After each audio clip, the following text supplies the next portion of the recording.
by doing this exercise, another big thing about it is that, you know, the law of attraction, right? Yes. Law of attraction. Putting out what I want so that I can be. Yes, you want to put your order into the universe. So you're like, hey, I want this, this, and this. You put your intention out there. And not only that, when you put your intention out there, it manifests. It comes back. You're literally like writing your order, sending it out to the universe. But also what it does is get you having a grasp on yourself and where you stand in correspondence with your list and what you really want. Because, you know, the law of attraction, part of that is sort of matching up, right? So like attracts like. Right. And if you're writing things on this list that you're not necessarily yourself, then you're gonna have a harder time attracting that. Right. So if you're looking for this like super ambitious, you know, successful guy, but you're like a couch potato, I'm not saying you are, but in general, you're not gonna, it's gonna be really hard to attract that because there's a mismatch.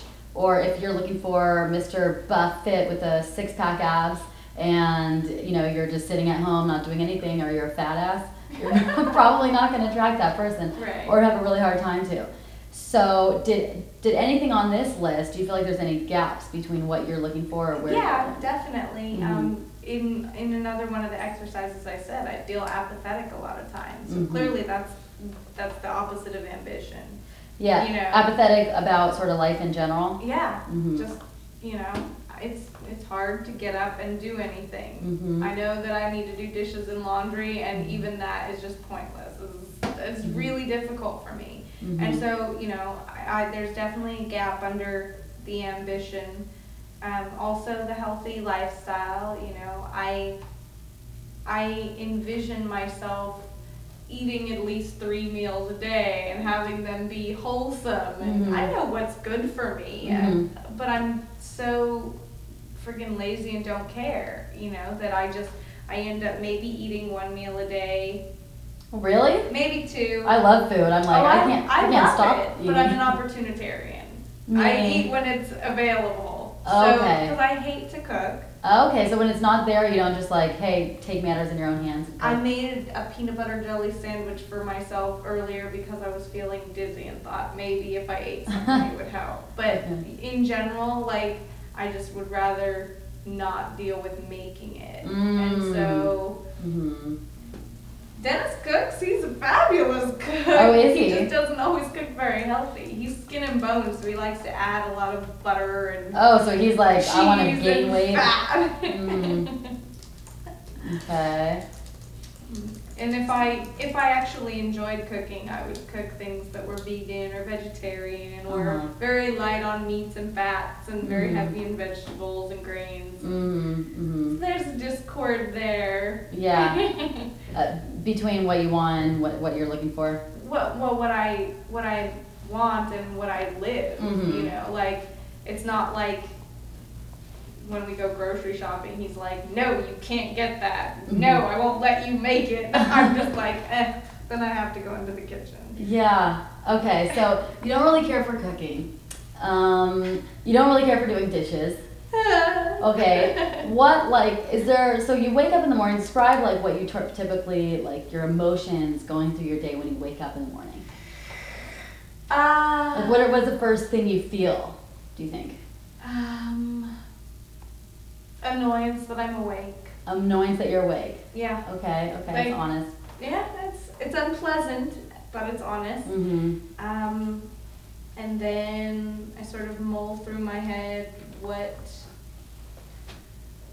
needs to be done. Is there anything I would like to do? Sort of weigh things out. Yes, okay. It's all very droll. Okay, it's all very droll. I see that. Now, here's an honest question, really. What lights your fire? What would you want to wake up in the morning for? What would make you wake up in the morning and just be like, yes, I'm happy to be alive? I fumble, you know, I have like concepts that kind of get me excited, like the idea of traveling, whether it's to hike or just go somewhere new. That's kind of exciting. I enjoyed when I was a teacher's aide, which is why, you know, I was gonna go to school to be a teacher. Mm-hmm. So I really, I enjoyed that. Mm-hmm. But it's tough for Mm-hmm. me to even know what gets your fire going? I'm that far out of touch. It's sad. But like, you seem like on the outside, you seem chipper, you seem happy. So it's not, I know that it goes back and forth for you though, right? Like sometimes you can be chipper, sometimes really, down on yourself. The chipper facade is what people who don't know me and aren't in my personal life get. I mean, this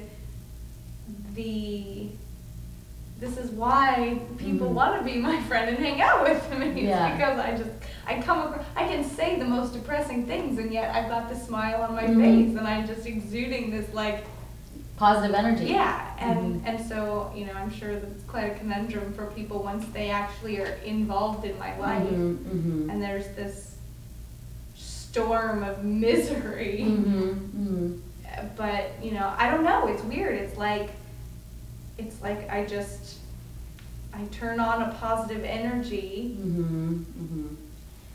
It sounds to me like it's your real, your true personality though is a positive, chipper demeanor. But that's not to say that that's a demeanor, that's your demeanor naturally, but maybe on the inside it's not necessarily you're always happy. There's inner demons too.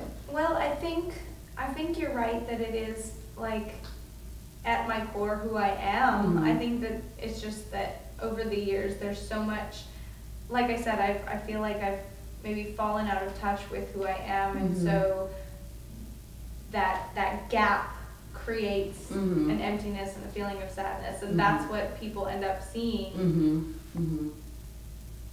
So I don't know, I lost my train of thought.